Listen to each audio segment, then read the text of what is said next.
Hi, and welcome to the Games and Social Justice Public Lecture Series. My name is Biz Nydam, and I'll be your host for this afternoon's programming.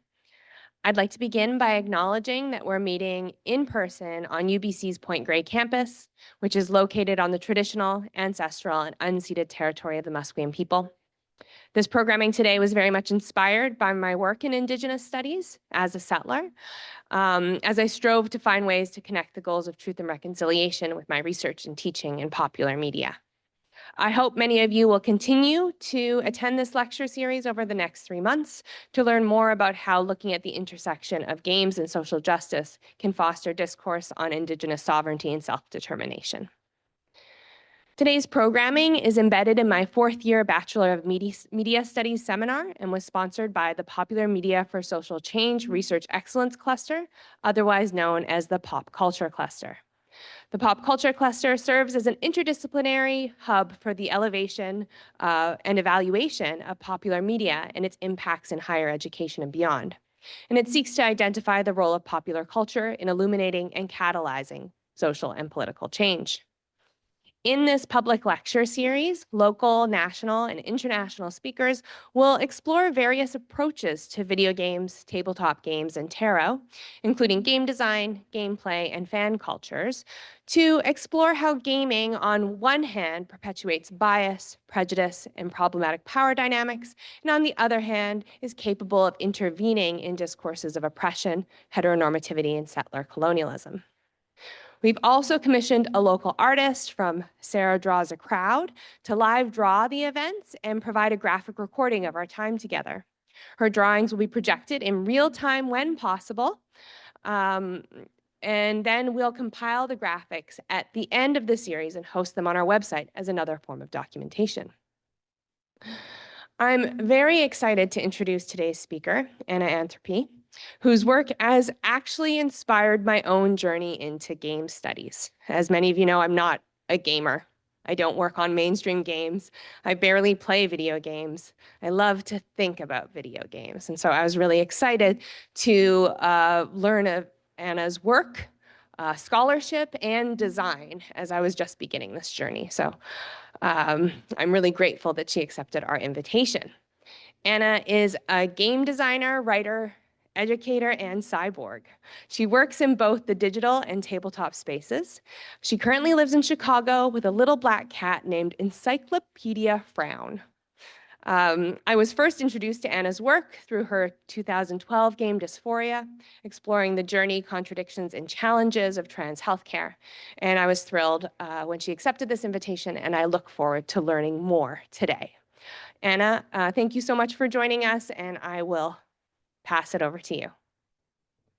Well, thank you so much for having me. Yeah, I'm really excited to be here, excited to give this talk. Okay.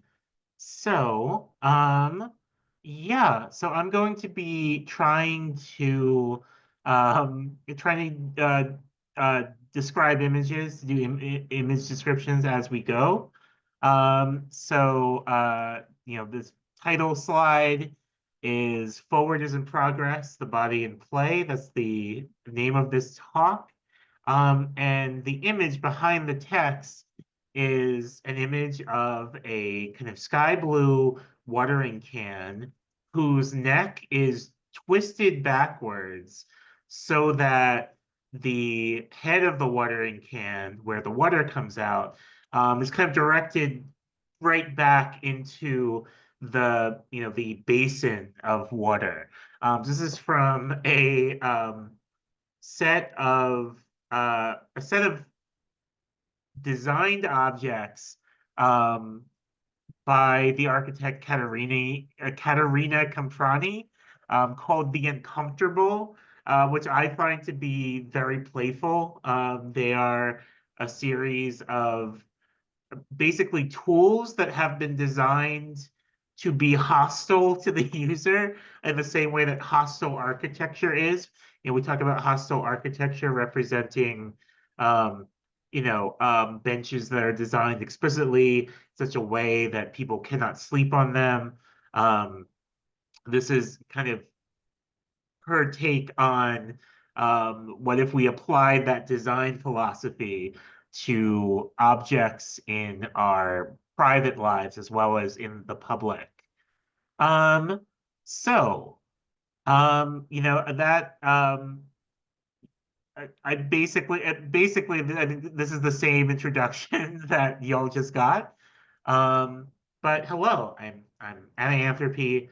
Um, the photograph here is of a white woman with cat's eye glasses, black dress, kind of femme presenting, in a power wheelchair, and you know, and that's me.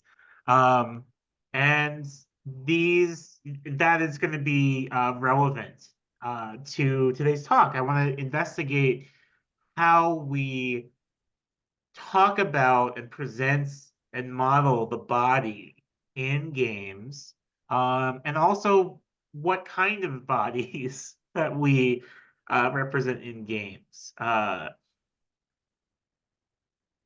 think that many of the game mechanics that are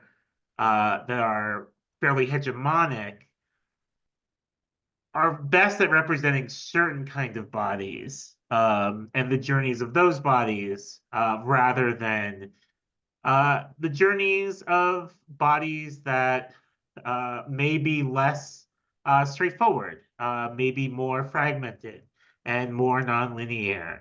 And I'll talk more about what that means in the context of my kind of personal life, in in a few minutes. But I want to start by kind of talking about um, how games understand progress. What is the hegemonic understanding of progress in games? How progress is modeled, and how that is connected to the body in games. Um, the image is of a progress bar with the text "How do games understand progress" written over it.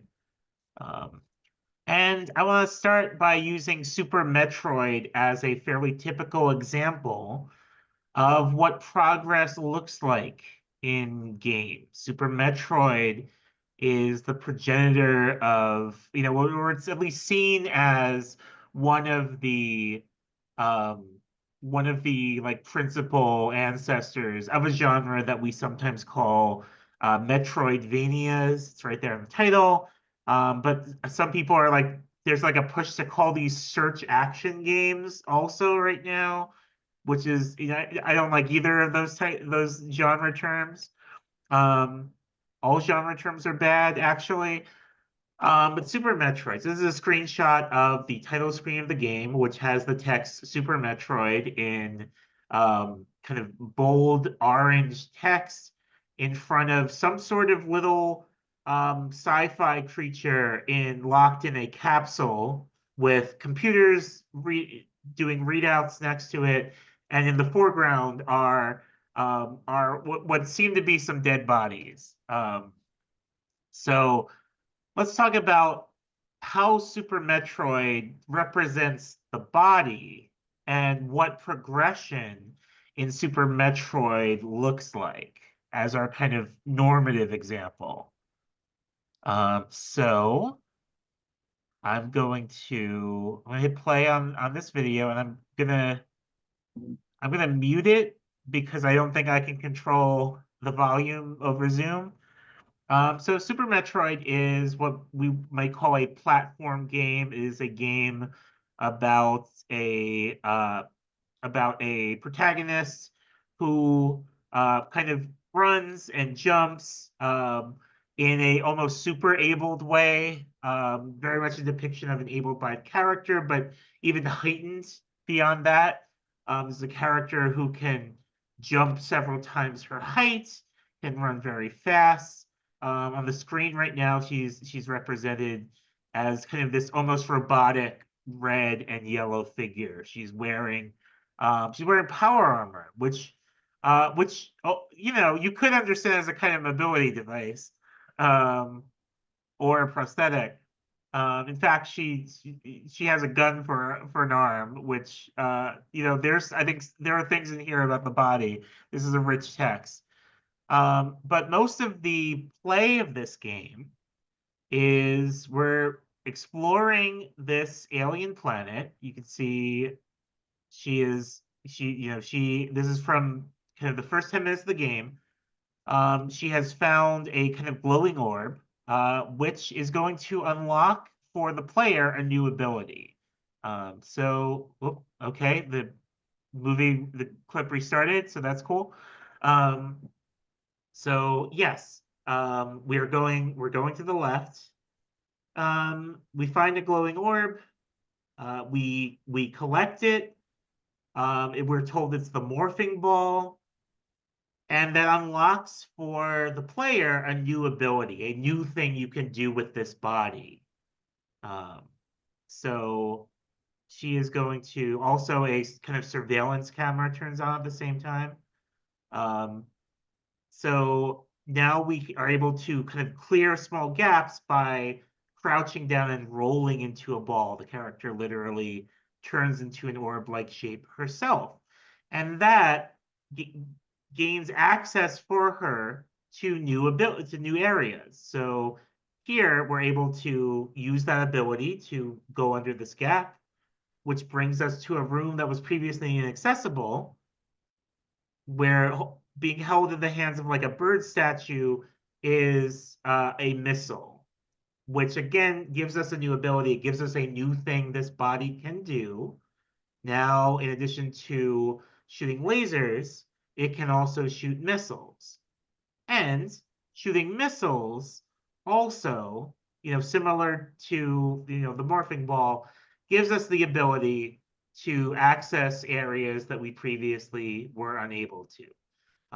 So the character Samus is now climbing back up and finds a pink door.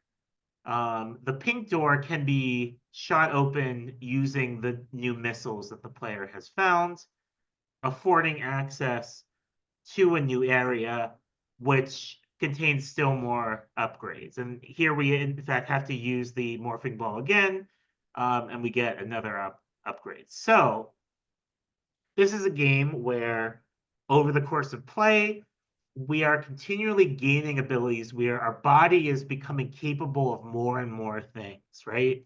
And the more things our body is capable of, the more of the world we can explore, right? The more access we gain. Uh, Here are just a couple still screenshots of the game representing kind of typical moments. We are here on the left. Uh, Samus is using her missiles. She's firing her missiles at an enemy in a kind of lava cavern. Um, Missiles also, these new abilities also represent kind of martial ability. Um, you can use these newfound weapons to inflict damage on other things in the world. So not only are you able to explore more, you're also able to kill the people who live there, or the animals at least that live there. On the right, we see another kind of bird statue holding another power up. It is a strange kind of green topped cylinder, which represents a more powerful missile in this game. Again, a new ability that we will add to the character's arsenal. And so here, this is the status screen of the game. So if we are to pause the game at any point, we have access to this screen, which is, these are two screenshots, each labeled Samus, the character's name, and showing a wireframe image of that character. And we can see in the image on the left, which represents kind of the start of the game, like the first minutes of play, we can see that we have many categories for types of abilities, including, we have suit, we have beam, we have boots, we have miscellaneous. And in this left screenshot, all of those are empty. At the start of the game, we have, few extra abilities beyond, the ability to run and jump and to shoot things. On the right, this screenshot is a screenshot of the same screen at the end of the game. And you can see that all of those, all of those categories have been filled out. And so, for example, our beam section now contains kind of almost 5 bullet points representing different abilities. We have the charge beam, we have the ice beam, we have the wave beam, we have the spacer beam, which is currently turned off. We have the plasma beam. Um, and you can also see that in this screenshot, the wireframe of the character is also bulkier. She has larger shoulder pads. She has additional armor. And so this is a kind of chart of the progress of the body over the course of this game, right? Um, from start to finish, the progression of Super Metroid, or at least one axis of that progression, is the progression of new abilities. This is a body that, unlike bodies in real life, only gains abilities. It only accumulates new things that it can do. It does not lose them. Unless you decide to go into the status screen and toggle them off, right? Um, and each of these, as we kind of saw in that video, represents increased access to the game world itself. All these new abilities mean the player is able to get to new places where there are additional new abilities, which in turn power up the player and progress the game and its story more. So this is a map of a very abstract map of the entire game of Super Metroid. This is all the traversable screens and areas that you can explore. This is from vgmaps.com, which is a very useful website. This image was compiled by Jonathan Lang. And so, yeah, this is a grid-based map of a planet called Zebes. Um, there are a bunch of different kind of Tetris-shaped um, blue areas representing rooms in the map. And a very, very, very small number of those blue rooms are highlighted in magenta. So these are only these magenta parts of the map. That is what is accessible to the player at the very beginning of the game. Those are the areas the player can explore. And the rest of the map cannot be reached yet, right? So in the clip that we saw before, the player gets the kind of first couple upgrades, which are, if you can see my cursor, they're down in this lower magenta area here, which are the morphing ball, the missiles. And as the player gains those abilities, they gain access to more of the world. So unlocking those two abilities, the morphing ball and the missile, unlocks the ability to, it gives access to a kind of boss fight. You fight a giant alien chicken. Um, and when you beat the alien chicken, you get an explosive bomb that you can use. And that bomb then allows you to blow open certain walls. And so you see in this version of the map, the magenta area has expanded dramatically. So that's progress, right? As we get more abilities, we get to explore more of the world. We become more capable. And so now we unlock more of the map, and then we're able to fight another boss that gives us another power up, the super missiles. And you can see that now the magenta portion of the map has expanded even more along the at the bottom right of this slide. There are kind of 4 pixel power-ups representing the morphing ball, the missiles, the bomb, and the super missiles. And so in this game, progression is innately tied to the body's abilities, right? progress through the game, it equals becoming more powerful, gaining a more powerful body and more abilities, equals gaining access and eventually control over more territory. By the end of the game, the character of Samus is extremely powerful, is incredibly well equipped and armed, has very a dangerous arsenal of weapons, cannot be easily defeated by most of the things in this world. This is the story of a game character gradually gaining gaining control over arriving in the world and gradually gaining control over it. Um, and this is, the game is designed in this way because most mainstream games, most commercial games in particular, are designed around this idea that we call the flow state. Visible now is a kind of black and white, a very simple diagram of a graph. The left axis is challenges, which range from low to high. And the horizontal axis is skills, which range from low to high.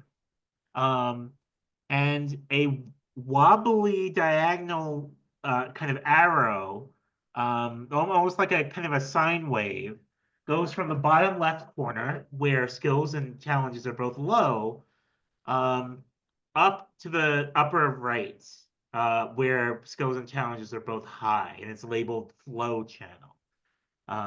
Now, below the flow channel is boredom, and above the flow channel is anxiety. So this is the idea that in order to keep your game kind of engaging to the player, in order to keep your game from either boring the player and making them become disengaged that way, or from becoming so hard and so challenging that the player becomes disengaged that way, they give up on it. That like an ideal game design, the like idealized game design, tries to fit into this kind of channel in the middle, where we're kind of threading the needle between being, being not so challenging, but also continuously injecting new things, new ideas, new abilities, new areas. The game gets harder over the course of the game, and consequently, the player's abilities must get more complex. The player must become more powerful. The player must gain skills. The character must gain abilities, right? Um, so this is this is a very fairly old and fairly prevalent concept in game design. This particular diagram is from the book Art of Game Design by Jesse Schnell. Um, and This is a really common design principle. The idea that you ramp up in difficulty and ramp up in what the player can do. And in doing so, you tie that to a story, to a narrative.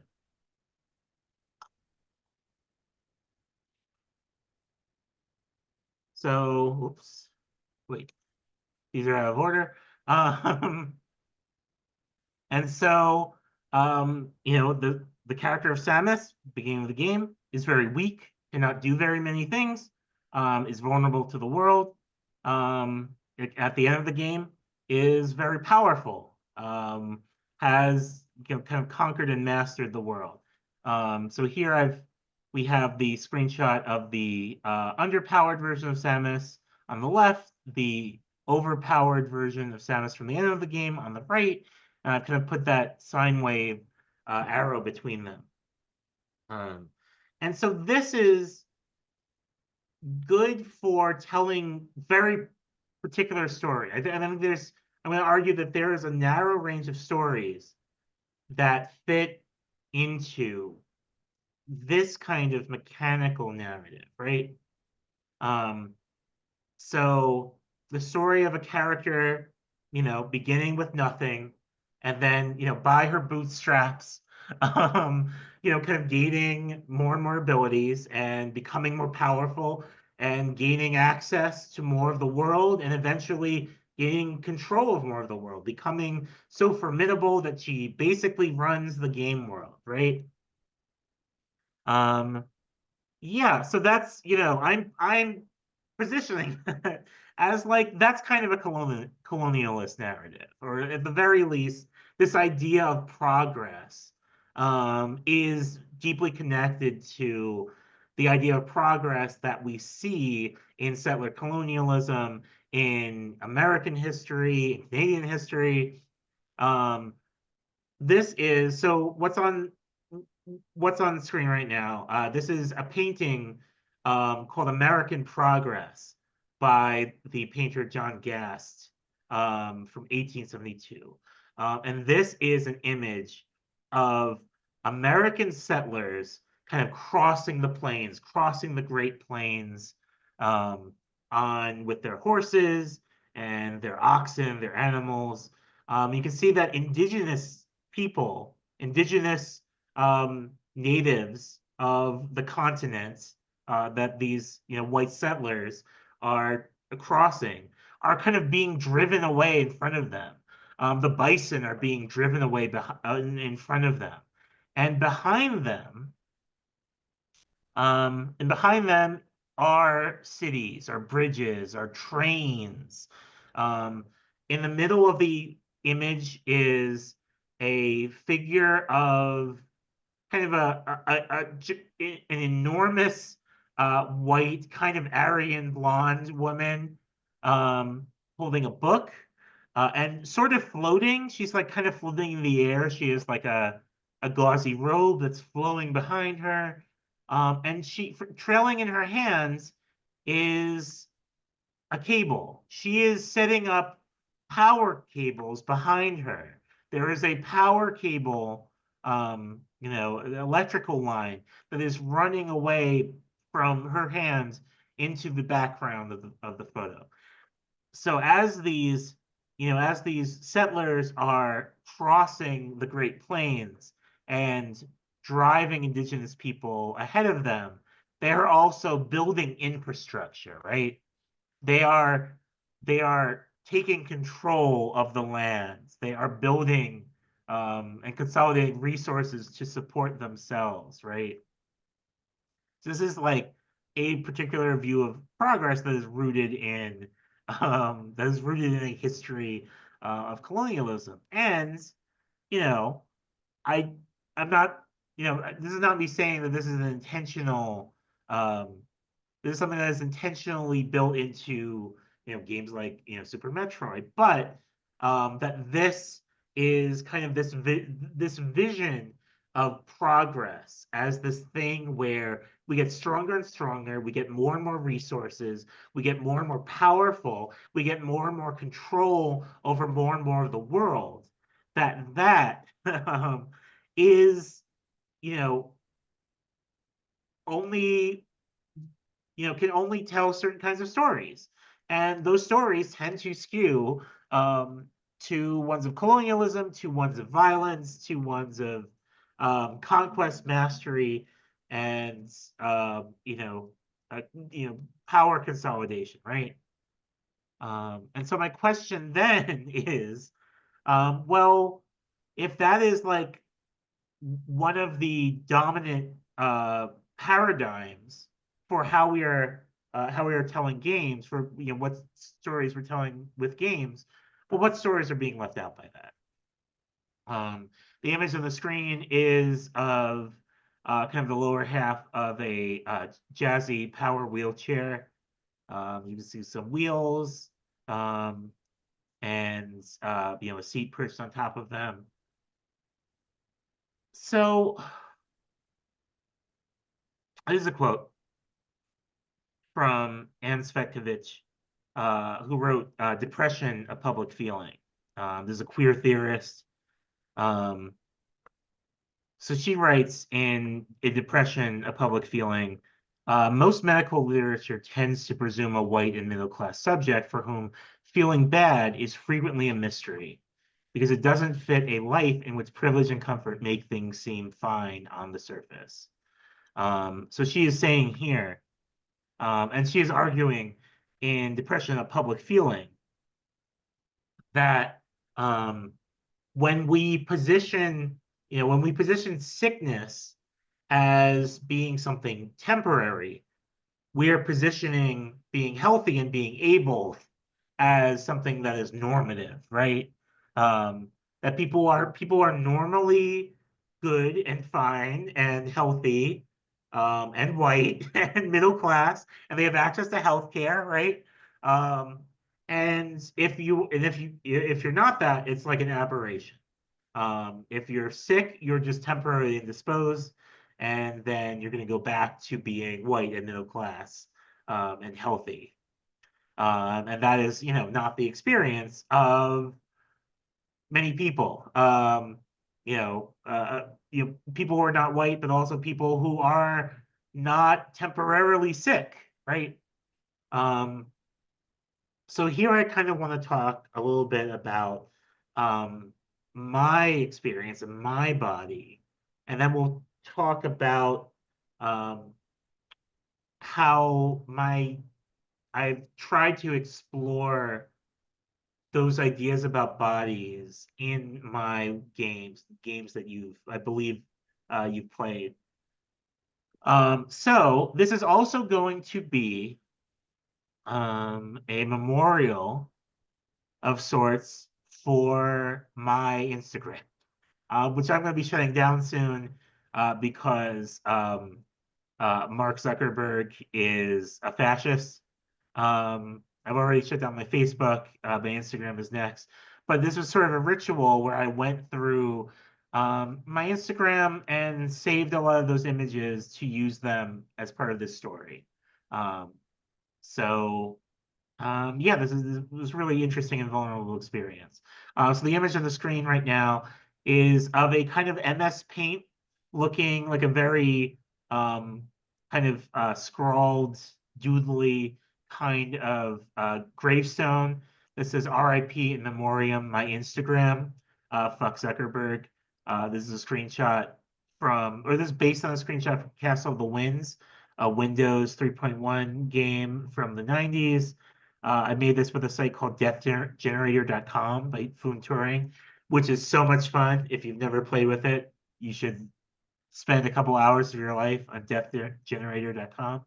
Okay, but so I'm going to talk about a couple phases of my life and how they're represented um, through my Instagram feed and how they represent changes in my body and my abilities.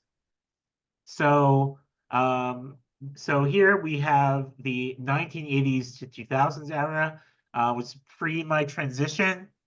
There's a big question mark in the middle of the screen. Unfortunately, Instagram didn't exist before the 2000s, and so there's no photos of what I look like pre-transition. We're just gonna have to roll with that. Um, but yeah, for for many years, um, I was assigned the incorrect gender at birth. I am a trans woman, um, and um, had a long journey to transitioning. Um, in college, I started living on my own, started dressing femme, dropped out of college, kind of started dressing more androgynous. Only in kind of my late 20s did I start actually pursuing hormone replacement therapy, HRT, and presenting more femme. Um, and so that brings us to, kind of to this era. So this is the 2010s, which is my kind of early transition era. So just left to right, some of the images here. Here's a selfie of me, in cat's eye glasses, um, with kind of wearing a crystal around my neck. I am, I'm a little more stubbly in this photo. I have not yet kind of gotten laser to remove my facial hair. Actually, in a lower photo, you can see that I am wearing a mask that is um, covered in flowers, and that I was wearing a mask to hide my facial hair that I had to grow out in order to get laser therapy. Um, some other images early in transition. Generally, my appearance early in transition, we're not wearing much makeup. I'm still sorting out kind of how my face looks. There's a photo of me on the beach, which I think is quite just it brings back a good memory. Um, and over here on the right is my was my court date to change my name legally. And also, which you can see, I was also then going to celebrate that night at Olive Garden. And I did, and I got really drunk on Long Island. So this is an era of my body, right? My body has changed substantially over the course of my life. And this is even before we get into disability. Um, that brings us to 2016 to 2020, which I call the abled years, because this is basically, my transition is complete, um, and I'm still able to walk, which I no longer am. Um, so, so we have various images here. I chose a lot of images where I'm standing for this one. Um, uh, on the left is me and dressed very goth. Um, my makeup is better. I'm really, you can see, I tell that I'm gaining confidence with my ability, my presentation. Um, I have, there's photos of me out in the world, in places, doing things. In this photo, I am, selling a copy of my book. Here is a kind of news article, um, and with a photo of me and a bunch of sex workers protesting at my school, because they had a panel that basically said that I think specifically pornography promotes sex trafficking or something like that. And so a bunch of local people in the sex work community got together to protest that. One of the proudest moments at my current institution. Um, and all the way on the right here, there's a photo of me in a hairnet, kind of preparing for surgery. And that is kind of prior to my bottom surgery. Um, so yeah, but my body is not done being in flux, um, because 2020 to 2021 is the sick art, right? So Um, I went through a journey of making all these changes to my body, of making these changes that reshape my body into the way that I wanted to present myself, right? That I feel like I feel like I look like the woman that I want to be now. I am, making modifications to my appearance, making surgical modifications to my body. Um, and then I finally feel like I've like kind of achieved a body that I'm comfortable with, and then I lose the ability to walk. So this is in 2020. Um, kind of it had been building up for a while. I was gradually finding it harder and harder to walk, but 2020 hits, COVID happens, and I'm stuck in my apartment, and without the you know daily walks that I normally take, my condition worsens to the point where I cannot stand up or move without pain. Eventually, I figure out I have a condition called that I can never correctly remember the name of, thoracic thoro something spondylosis. Anyway, my back's broken.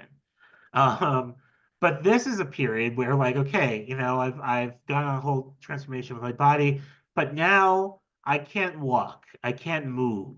I stay at home, um, and live in pain. Um, and this, these couple years are really defined by, a series of surgeries and procedures to try and do something about that. You can see, if we're describing the images here, on the very left, there's an image of a bunch of medications in my hand.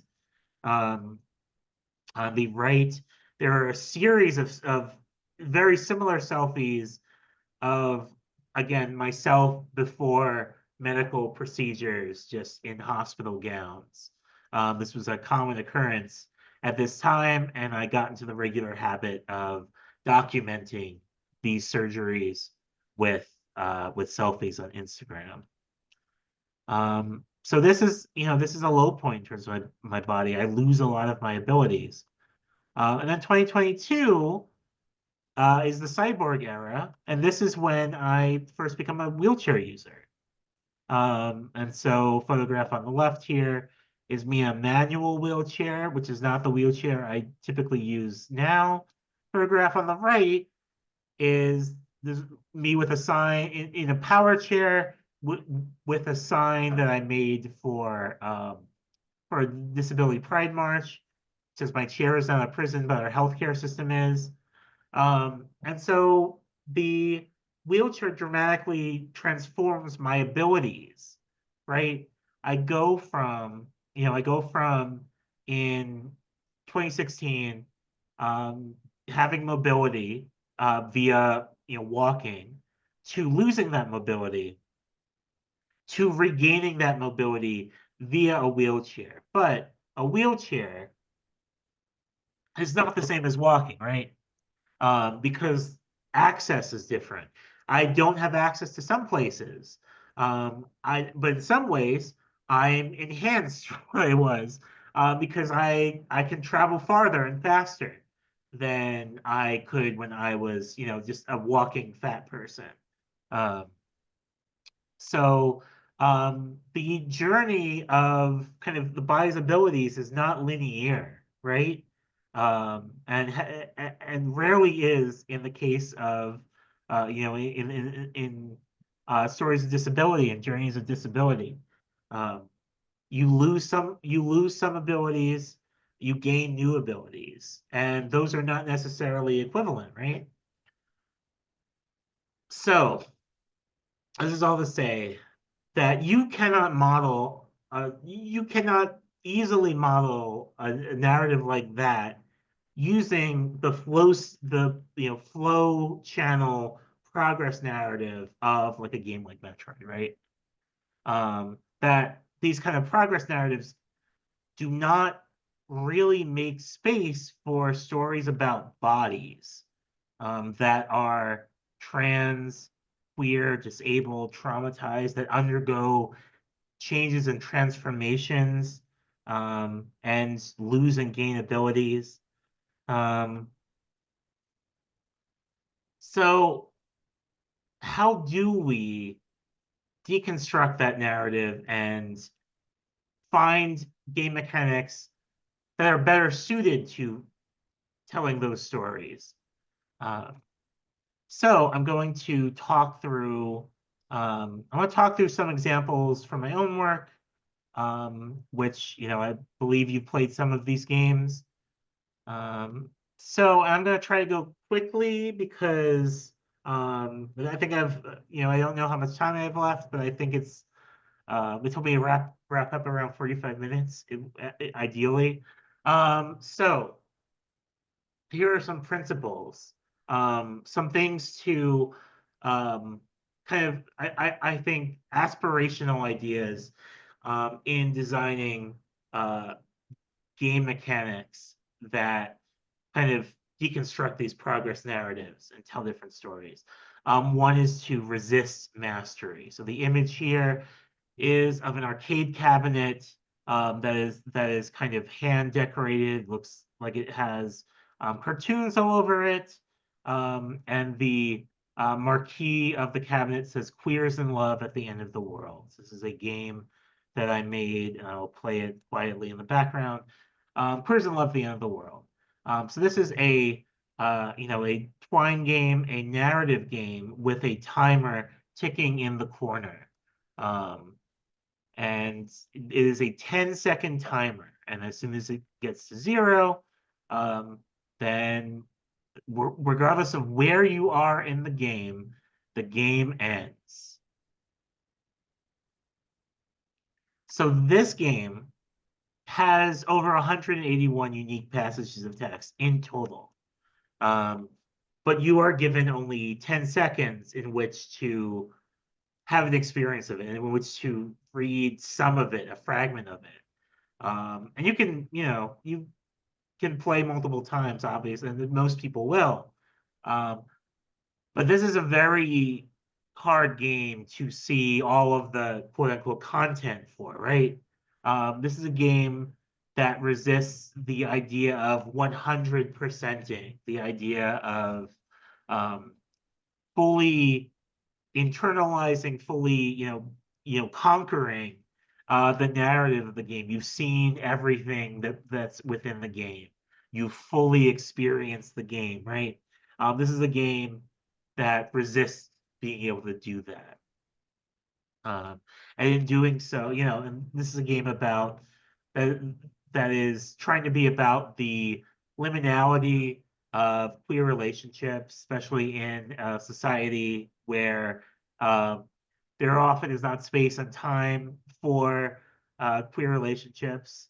Um, queer relationships are often um, not given the safety or stability that straighter, more hegemonic relationships are given.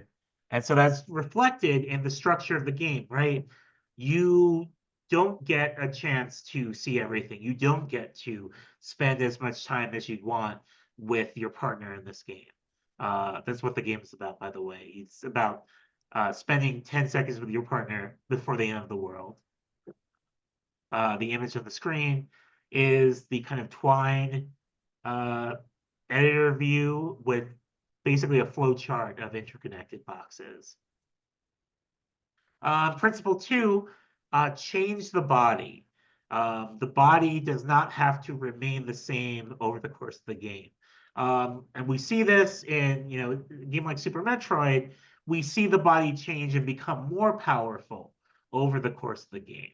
But that's not the only kind of change that we can represent on a body in a game. So the image here is of my game Sonata in Zero Gravity.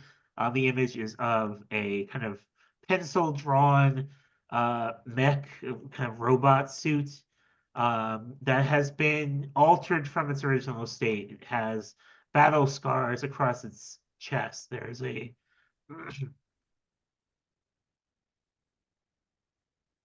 there is a hole in its eye. There's graffiti on its shoulder. Um, one of its arms has been ripped off, and that has been represented by placing a postcard over the existing arm and drawing in a new fragmented arm. So this is a tabletop game. My understanding is that some of you have played it. That kind of gives you a sample image of of a kind of spotless, kind of unmarked mech. That is the image on the screen right now. It's kind of postcard size pencil drawing of a mech. But mechs in the mech genre, mechs themselves are frequently about the body. So this is an image from from the original Gundam anime, of the Gundam walking forward. I think this is the final episode. It is missing a head and an arm, but it is still carrying a gun. It still has one arm and is using that arm to carry a gun, and it's using its legs to walk forward. And the quote here is from Austin Walker, of Friends at the Table. And it says, mechs are about bodies, cyborgs are about bodies. So the mech body becomes an extension of the body of the person who is controlling the mech. And so this game is about how the mechanical body changes over the course of the game. Um, in this game, you play through a series of missions, and each one asks you to change to update the drawing, update the image to reflect how the body has changed from mission to mission. So on screen now, there's a bit of rules text, which reads, each time you play, complete the next mission. Imagine how it plays out, then update your mech's image to show how the experience physically changes your exobody. You can add cracks and damage, erase and redraw parts, and use a post-it note to show a limb has been torn off and replaced. Okay, so representing the body as something that is in flux and changes and can change in various ways, can become enhanced, can be modded, but also can be broken, right? The effect that the time has an effect on the body and how the body moves and is represented to the world, right? Okay. Um, and on screen right now are a couple images of the game. On the left, we have a drawing of someone's Sleepy Badger games, the results of their play of this game, with a mech that has some battle damage on the right side of its face. Almost looks bloodshot. It has a "fuck mechs" graffiti on the barrel of its chest, and it's holding some sort of taser and shield. Okay, and this is an idea that I have that I've come back to. Here are a couple other games based around the same idea. The Dashing Young Captain on the left shows an image of a young man, and the game is about how his body is destroyed by the sea. And the one on the right shows a character in a wheelchair, and it is about how her wheelchair changes as her accessibility needs change. It's Jailbreak Janet's radical wheelchair. Okay. Change the play. So not just change the body and how the body is represented, but change the abilities of the body. In a game like Super Metroid, abilities are only gained, right? We just have more and more abilities. We don't lose abilities. But we can represent the changing body and the changing ability by mechanically changing what the body does in play. So this is dysphoria. I'm going to skip the video for the interest of time, but here are a few screenshots of the body represented in different ways in the game. The one on the left says, I feel weird about my body. And it is the body in question is a kind of teal Tetris shape that is attempting to move through a pixel brick wall, and it cannot fit. In the middle, the caption reads, I'm a little nervous. And the image is basically silhouettes of a patient and a doctor in front of what what is implied to be a scale, and dialogue reads, "Sound the thing, please." So here the dialogue is, or the body is person shaped, and in play it is kind of jumping up and down, unable to stand still. And on the right, we have a Pac-Man-like image where the body is represented by a mouthful of teeth. And the caption reads, chocolate is pretty good. And so here the body is just a voracious eater that is going around trying to eat eat the chocolate. And in the image in the background, the body is the paddle from a game of Breakout, which is using a paddle to break down the wall from the previous scene. So the idea of changing the body's abilities to represent how the body is changing and transforming. This is a game about my transition and the ways in which my body was in flux as I kind of went through that healthcare process, right? Okay, and just real quick, these are some images from the kind of unfinished sequel to Dysphoria. Um, I was working on a sequel about kind of the early phase of my transition, like post transition.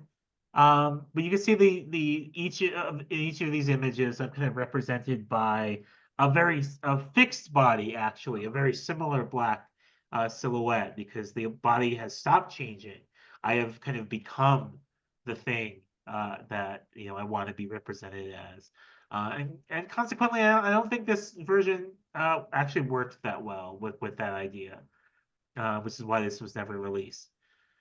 Okay, finally, number 4, embrace failure. This is the opposite of resist, or this goes with resist mastery, right? Embrace failure. The image is a watercolor drawing of a cat sitting on a bar, a counter of a bar, and to their side is a Molotov cocktail. Um, so this is a game that I did not ask y'all to play for class, but you could see this theme of kind of embracing failure in many of the previous games. Dysphoria is a game where in many scenes you are required to fail, or failure still moves the story forward. Um, uh, Queerness at the End of the World is a game where you have to fail. You can never see everything in 10 seconds.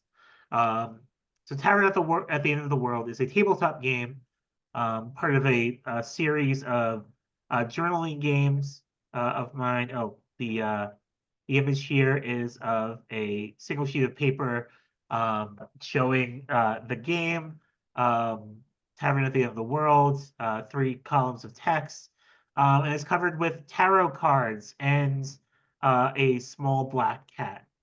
Um, so this is a game where you draw tarot cards and write, use those to create a story about character. The image here is of a journal with a tarot card, the Eight of Swords, lying next to it. And the journal has been filled with kind of handwritten passages um, from the game. This is a photo from Twitter user Wonak for Books, who I don't presumably is not on Twitter anymore. I don't know where they are.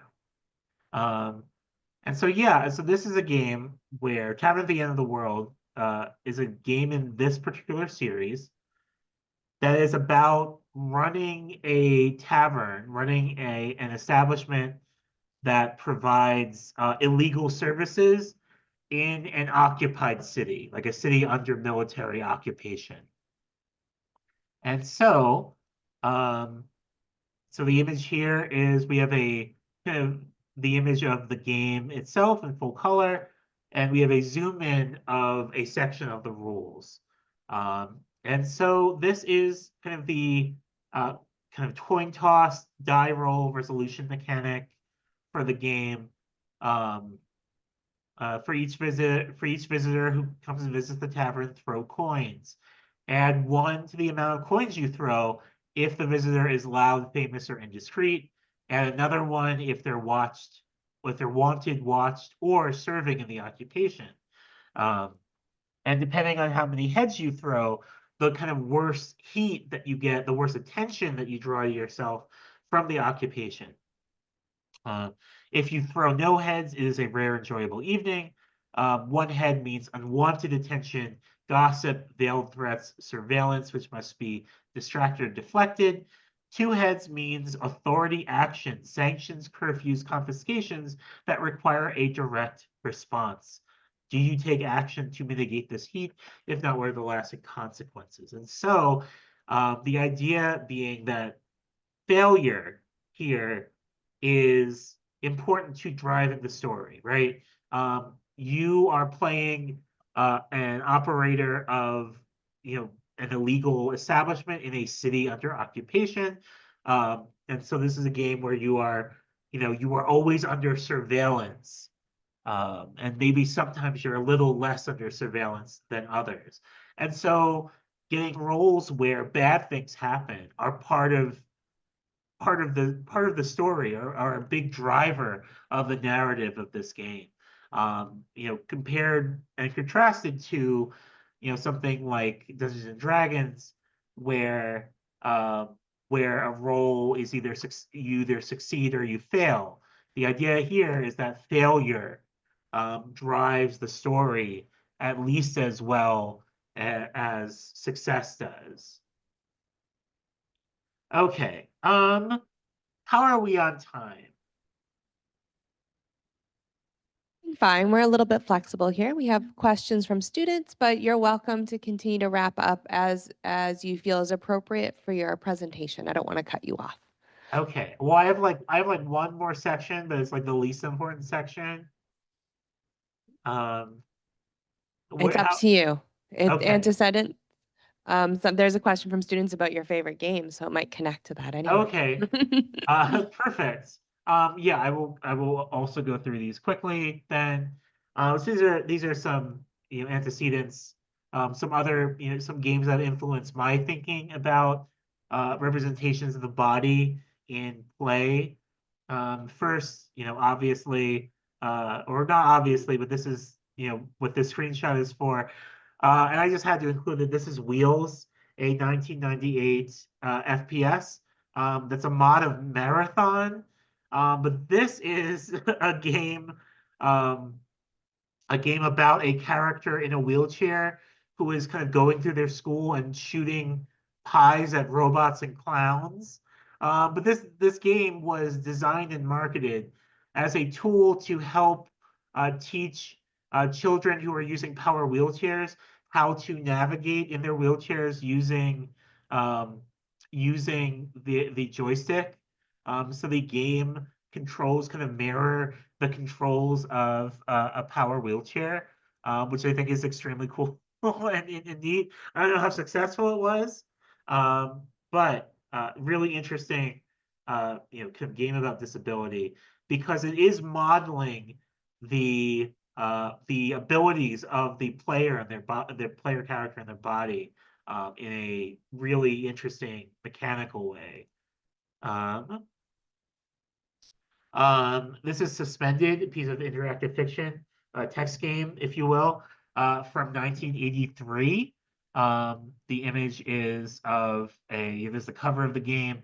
It says Suspended, and it has a kind of a medical blip over it. It says Suspended, a cryogenic nightmare, and there's a face that is frozen, and there is some sort of crack of light falling on that face. So this is a game where the player character is cryogenically frozen. They have no body, and instead they have a kind of a group of 6 robots, each of whom has different abilities. So one robot, for example, um, one robot can hold things. One robot can see things but not hear them. One can hear things but not see them. One can only describe things using poetic language. And so this game is really about different bodies and understanding how those different bodies interact with the world, and interact with the world differently than each other, which is it's a fascinating, weird game. Um, Apocalypse World, the image is of the cover of Apocalypse World, which features a person in a gas mask with a satchel. And this is a tabletop role-playing game that really introduced this idea of, really popularized this idea of Um, Failure is narrative. Failure drives forward the narrative. Um, so we have here a kind of a rule from the game where kind of succeeding on a die roll gives you something detailed. Um, a kind of a middle success, if you roll lower than a full success, you get kind of a more vague impression. And then if you roll even lower than that, if you miss the roll, then that allows the game master to do something dramatic and usually bad for you. So the idea that even that there are degrees of success and all of those outcomes drive the narrative forward. Um, and I think great games about bodies and ability, depending on how you define bodies, are Thousand-Year-Old Vampire and Old Moore's Cave, a continuous use campsite in Mammoth Cave National Park, also known as Thousand-Year-Old Campfire by Tim Hutchings. So these are two journaling role-playing games. The image on the left is of a book that is sort of made up to look like an old book. It has stickers from libraries on it, and it has gold leaf, kind of shiny gold threaded throughout the cover.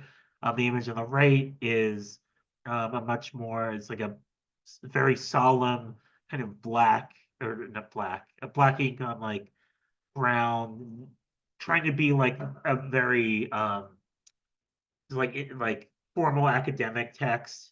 And these are games where Thousand-Year-Old Campfire is about being an immortal vampire who just forgets things over the course of your life. You lose memories, and you can write down those memories in journals, but then you lose the journals, and so the characters' memories and what they have access to changes and diminishes over the course of the game. So it really is connected to ideas about memory loss and aging, even though it's about an immortal, right? And on the right is a game has a similar idea, except it is about a campsite, and you draw and redraw the campsite over the course of 1,000 years, showing how different people and animals can contribute different artifacts to this kind of ongoing site. Um, Finally, I think this is finally. Yeah, so I've been playing a lot of Wizardry, the Proving Grounds of the Mad Overlord lately, and I'm convinced there is something in there about disability. Because so much of this game is about um, the fact that your characters change and their statuses change. Characters in your party will get sick or get injured or killed. And then you might have to like spend a while raising money for their health care. And maybe you have to recruit other people while these other people are recovering from their illness. And so I think there is a think piece somewhere in there about wizardry's relationship to questions of sickness and ability that maybe someday I will write. Okay, that is my talk. I would be happy to answer any additional questions. Thank you. Thank you so much. That was absolutely fantastic. And our students, many of whom are in the class right now, are charged with the work of critiquing and analyzing games. And so I hope they're inspired by some of the games that you brought up with particularly interesting game mechanics. So thank you for that sharing, even though you considered it one of the lesser important parts of your presentation. I know I took pictures and screenshots and look forward to expanding my own archive of games. So we have about 15 minutes that we want to dedicate to questions. And I have questions, but I'm going to hold off on my questions because my students' questions are so much more rich and rewarding. So I'm going to invite students to speak their questions aloud those of you that want to. Otherwise, I have a selection to draw from. And we also invite members of our virtual audience if you have any questions that you'd like to pose to our speaker. Would any of you like to speak aloud your question? Fantastic. I'm just going to bring the microphone to you.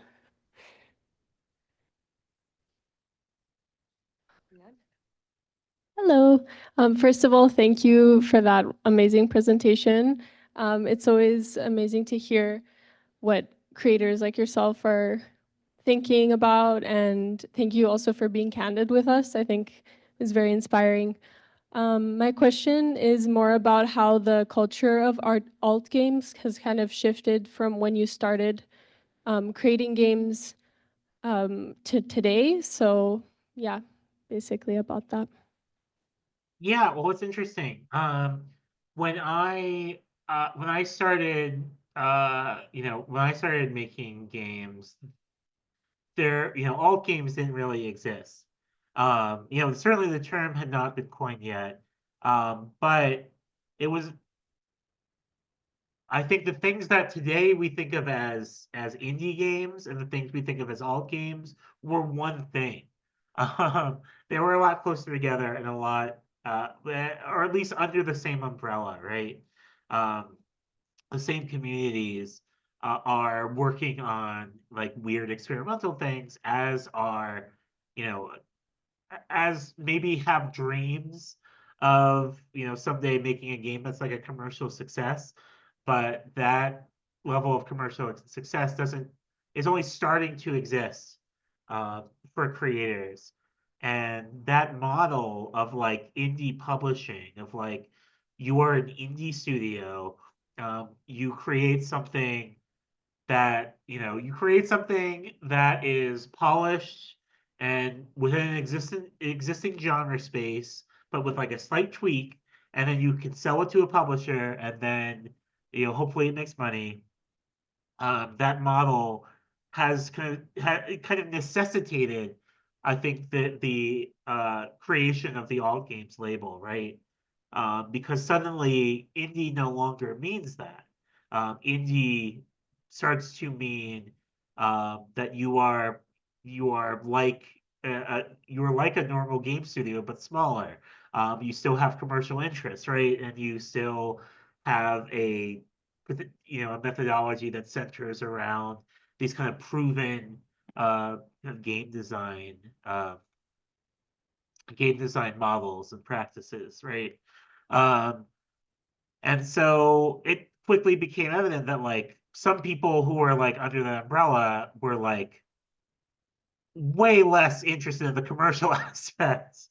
Um, and so we needed like a new name for that. Um, and one of the things that kind of really, I think, made that possible, or at least made it possible for that community and that kind of work to um,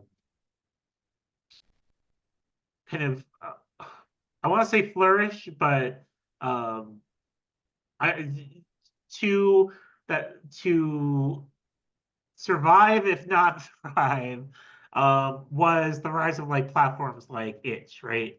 Um, so Itch was a huge. You could see my own kind of Itch URL on screen. That's w.itch.io, where you can find all of my games.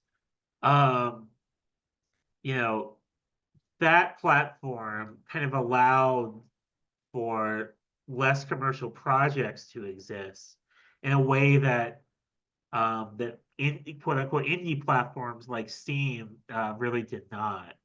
Um, where Steam, is is maybe the most popular digital marketplace for games, but requires like $100 fee from developers if they want to list their games on it. And so having a platform that has been free to use, which is, has really allowed for those type of communities to develop, or at least to have a place to like host their games. I think that's done a huge amount uh, for supporting the all games movement. And so much of of what comes out of that movement also comes through like game jams and community events and projects. And so having homes for that has been, I think, has been played a real big part in shaping what those communities look like and how they make and how they distribute and how people, find them. Yes, does that answer your question? That was a bit rambly. It does. Thank you for that. I also just wanted to ask if you'd stop sharing your screen so we can see the really lovely Oh, graphic that yes, of Sarah's been putting course. together. Fantastic. I know we can see all Oh of my us. God. So I'm gonna need a screenshot of this right after this We will this share it with you, I presentation. promise. And as a Thank gift, you you. get that Because I small. kind of want to use that image of myself as maybe my new avatar. We've requested if Sarah will send those to us individually and as Yeah, a I would gift love to you. that. Yeah. Do we have any more in-person Oh questions? my God, just I keep think me I have going. one more that consolidates a bunch of student questions. Yeah, absolutely. So it's a little bit about and a few students were asking along the lines of the kind of backlash that you've received. And so this is in the context of our conversation on Gamergate in the class. Uh-huh. And so the role of that, but also just society in general as the politics, particularly in the United States, but also globally, have moved more and more right. And so we were wondering your experience of that, and if you wanted to speak a little bit to how you navigate those difficulties as Oh my they God. continue to rise. Yeah. Yeah, so Gamergate sucked. Um, yeah, so I was a lesser figure in Gamergate. I was doxxed. There was a kind of I was part of like a conspiracy theory um around a more prominent woman in games media. Um I was like a minor character in that. Um, and I was doxxed. There was a terrifying day where, there was like a a quick Twitter account that was like posted my birth name, kind of pre-transition, posted um, my partners that at the time, my partner was a sex worker, posted that person's legal name and work name. Um, Posted the names and jobs of my family members. Just like a terrifying day where we were like hunkered in the apartment and kept checking the internet to see if anyone posted our address or phone number.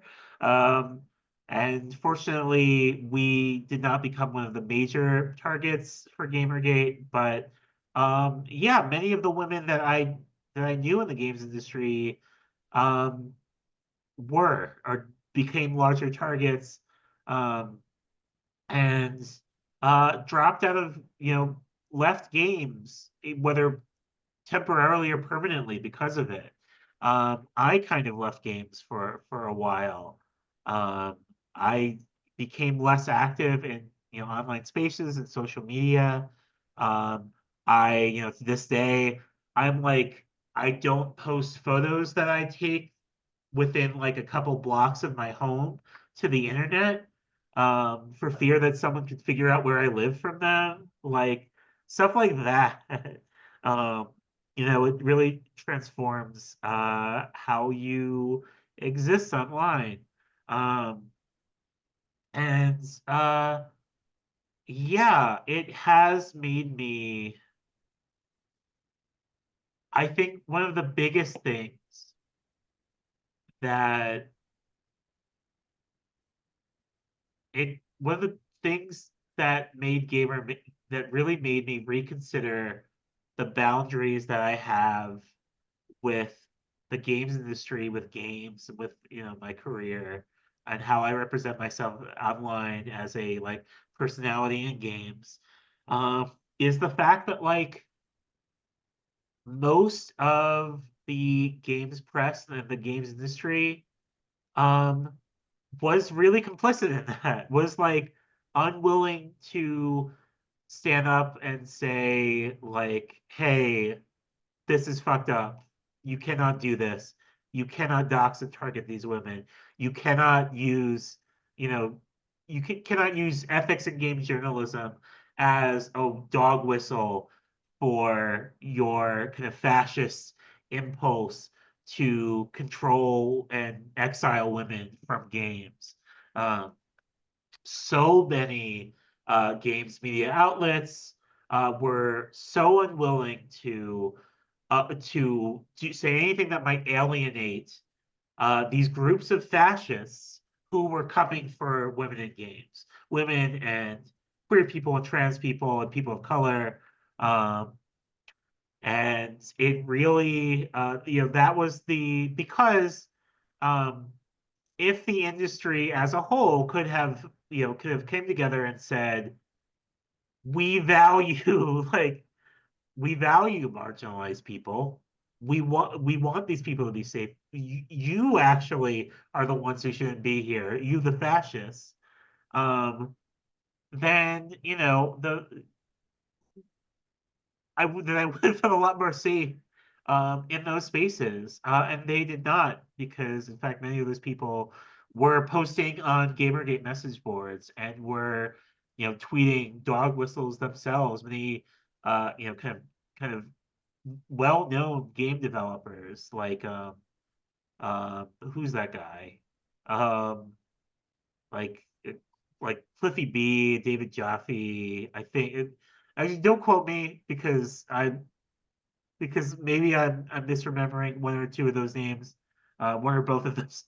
But like remember that every couple of days, like a famous male, like white dude, game developer would say something that signified that he was kind of on board with those people, and it made it very clear how uh, how complicit with fascism the games industry uh, was comfortable being. Um, so yeah, it sucked and it changed how I exist online in a big way. Thank you for sharing that. It sounds particularly painful and also probably very present right now, as well as Uh-huh. politics continue to shift, which we don't need to go into. Um, that concludes our time. I still have so many questions from students that I might just share with you personally later, so you can Yeah, see how absolutely. the students reacted to your work and how meaningful they found it. But in the Aw. interim, we will let you get back to your day. We'll let you or your evening even. You're in Uh-huh. Chicago. That's 3 hours ahead of us, 2 hours ahead of us. Two I don't hours. remember. 2 hours. So thank you so much for joining us. You and I will continue to be in conversation. We'll get you some of these images, but for this evening, we're so grateful that you shared your knowledge, experience, and your games with us tonight. So thank you very much. Thank you so much for having me. It was really Yeah, great. I can't clap because I have a microphone. Thank you.